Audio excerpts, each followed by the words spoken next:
31 মাৰ্চৰ ভিতৰত আমি শেষ কৰিম বুলি লৈছোঁ। বৰ্তমান আমাৰ ভেৰিফিকেশ্যনবিলাক চলি আছে আৰু ভেৰিফিকেশ্যনখিনি কৰোঁতে আমাক অলপ সময় লাগিব। গতিকে এই প্ৰক্ৰিয়াটোত যিখিনি সময় লাগে সেয়া সময় নিযুক্তি প্ৰক্ৰিয়া আৰম্ভ হৈ গ'ল।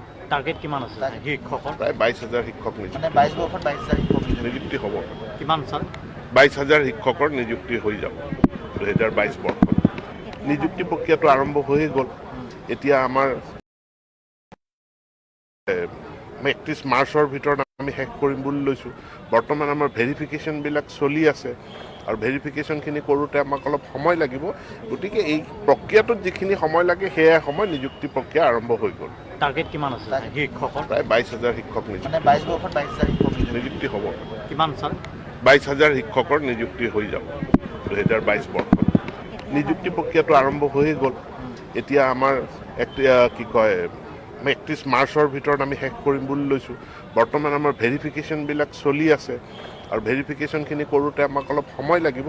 গতিকে এই প্ৰক্ৰিয়াটোত যিখিনি সময় লাগে সেয়া সময় নিযুক্তি প্ৰক্ৰিয়া আৰম্ভ হৈ গ'ল। টাৰ্গেট কিমান আছে শিক্ষকৰ? প্ৰায় 22,000 শিক্ষক নিযুক্তি হ'ব। কিমান চাল? 22,000 শিক্ষকৰ নিযুক্তি হৈ যাব